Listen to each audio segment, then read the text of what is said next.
Kinig na tayo. Ma'am, may explain na lang natin. Ito po yung form na ito para ito sa kinakalap ng ating mahal na congressman na signature campaign. Para saan po yung signature campaign? Para po sa pag-amyenda o sa pagbabago ng 1987 Constitution. Ito, para po gusto nila itong mabago. Kasi, di ba, marami na yung mga dati pang batas na hindi naman po naaangkop na sa panahon ngayon. So, ito po, kung sakali po ito napapabor po sa atin, marami po tayong makakalap si congressman dito, magkaroon po tayo ng charter change. Malaking tulong po ito sa atin. Bakit? Di ba po binibigyan tayo ni congressman ng AX? Di ba po binibigyan tayo ni congressman ng tupad? Ang AX po ba at tupad batas ngayon? Wala pong batas, di ba? Kung ito po magkaroon ng pagbabago, gagawain na pong batas ang AX at tupad. Hindi lang po kayo, hindi lang po tayo makikinabang. Lahat na po ng mga kamag-anak natin. At buong Pilipinas po. Di ba po laking tulong giginhawa tayo? Meron tayong laging ayuda. Meron laking tulong po sa atin, di ba? O, kaya po, ito po, bilang po mga leaders po ng ating congressman, kung kayo po pipirma po dito, meron pong pakonsuelo ang ating mahal na congressman. Po. Ito po, nanay, meron pong pakonsuelo sa atin ang mahal na congressman. Bibigyan po tayo ng AX. O, di ba? Yun. Ito po yun. Malinaw po Ang Sakit? video na ito ay napaka-iskandaloso. Napakasakit. Napakasakit. Grabe yung trato sa mahihirap. Yes. Mga mahihirap po ito. Sino muna yun, Eric? Sino yun? Hindi nagpakilala to, ma'am. Pero anong NGO yan? ang pakilala NGO dito, ba? ma'am, ay Quezon City Urban Poor Coordinating Council. Is that, I'm just curious is that CPP? No, NGO affiliated or accredited sa Quezon City Hall. Okay. So, i-check natin sila kung itong video na ito ay galing sa pagpupulong na ito. Tatlong bagay nakita namin ni Ma'am Lorraine, ni Brother Franco at sa Laban Kasamang Bayan. Number one, sinabi niya, di ba tinutulungan tayo ni Congressman ng tupad at AX? Excuse me Binibigyan kayo. Binibigyan kayo.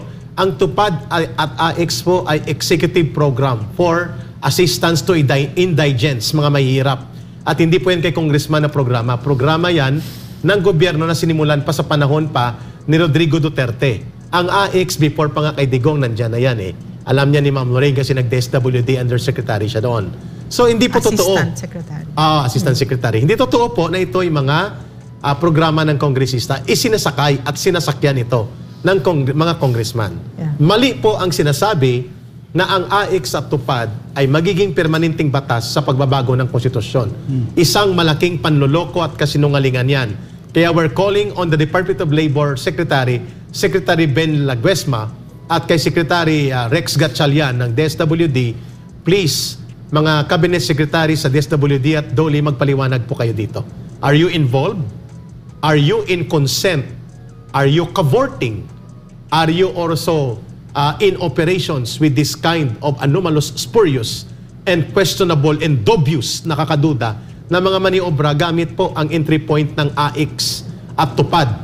Ito po yung mga programa para sa mga mahirap, subalit ginagamit na tungtungan para sa panluloko, kasinungalingan at mga manipulasyon sa charter change na alam natin na ay pakana ng mga politiko sa Kongreso. Sinabi na ng nagsasalita kanina. Pangalawa na nakita namin dito, malinaw po na ito ay isang nationwide grand scale. Kasi similarly, ganito din ang sinasabi sa Albay, sa Sorsogon, sa Iloilo, at pati na rin po sa Davao. At ang sinasabi nila, kailangan na nating pigilan ang mga nagsasawata sa ating development, which is one dyan ay ang konstitusyon. At kailangan tumulong tayo sa pamahalaan para mabago na ang ating saligang batas. Pero hindi nila sinasabi kung ano ang totoong layunin nito, ano ang sakop ng mga pagbabago, basta AX at tupad dahil may pera na involved. Sa AX po, ma'am, between 2,000 to 3,000 hanggang 5,000. Sa tupad, between 5,000. So, napakalaki po na tulong ito sana sa mamamayan, lalo na sa mga mahihirap at naghihikaw sa buhay na kababayan natin. Ang pangatlo po na sinasabi dito, sino ang pumupundo sa pag-ikot ng mga formas? Sino nagbibigay ng allowance? Sino nagbabayad ng ads sa telebisyon? At sino po itong si Attorney Anthony Abad? Ito ba ay totoong abogado? Who is he? Iyon ang nakalagay Siya doon, yung ma'am. siya yung nag-initiate daw. Oo. At parang siya ang focal person na nakalagay sa form. At may isa pang law office na ginamit para lumabas na sa kanila nang galing ang inisyatiba. Ang tanong, gano'n na ba kababaw ang pagtingin nyo sa mamamayan na hindi nila maintindihan na ito'y gamit ng mga politiko? Tatlo, ang aking binanggit at ang panghuli kong pupuntuhan, bakit kayo naghanda, Kongreso, ng 14 billion pesos for referendum and plebiscito na hindi hiningi ng COMELEC at ibinunyag ni Congressman Lagman at sinugundahan ni Presidential Spokesman dati na si Harry Roque. At ang panghuli kong punto, bakit may 500 billion na pondo na nakalaan na unprogrammed at halatang halata na pinaghahandaan para imaniobra dito sa mga galawan na i-abolish ang sistema ng gobyerno ngayon at para panatilihin sa poder ang mga nasa Kongreso at ang Vice Presidente na opisina ay kanilang liligwakin at gagawing parlamentaryo para hindi na makaupo pa ang another Duterte like Sara Duterte sa isang presidential system. Ito po ay katanungan ng mamamayan ngayon na kumakalat, bakit hindi nyo inaamin ito, including ang very obvious, anomalous TV advertisement na inyong pinunduan.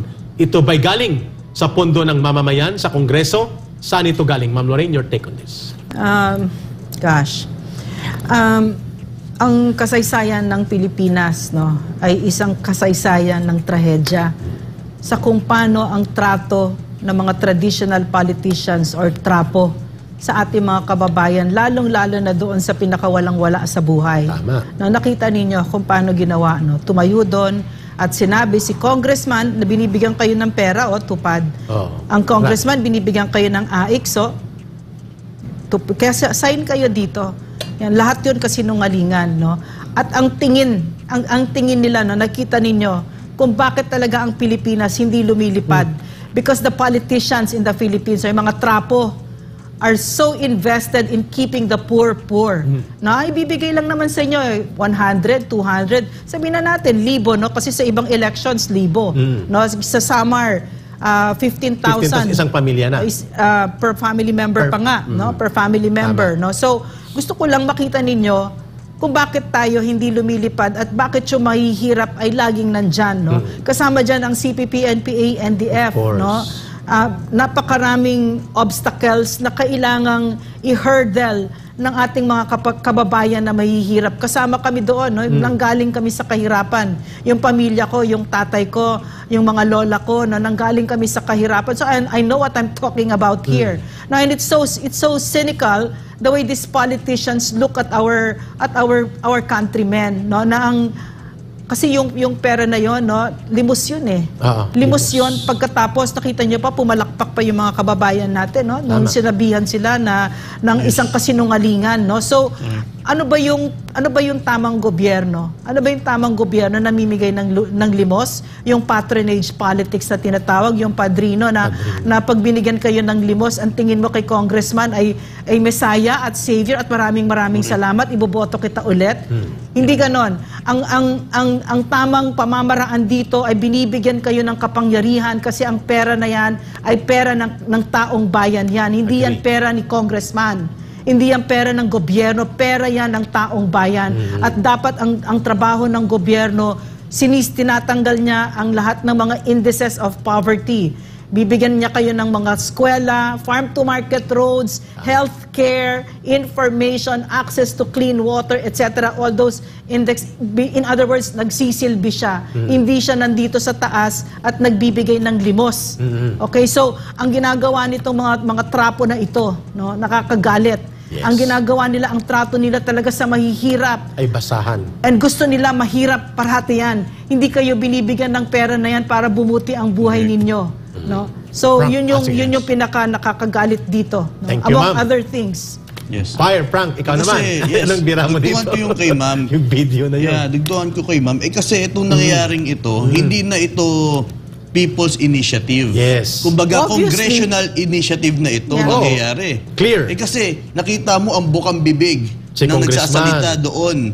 is always si congressman, hindi man lang ang ating pamahalaan, ang ating gobyerno, di ba? Tama. Dapat ganun, kung ikaw ay sincero, ipinagmamalaki mo, tulong. Pero si congressman, kaya masasabi natin, ito yung congressional initiative. Yes. Kasi gaya nga sabi ni Atty. Harry Roque na hindi pa ba sapat na ipinagbili mo ang posisyon dyan sa gobyerno. Tapos ang konstitusyon din ay hindi maaaring ibenta mo ang ating konstitusyon. Dahil ito ang pinakamalakas na pinanghawakan ng taong bayan para maituwid ang pagkakamali. Tapos pati ito ay mababalahura rin. Correct.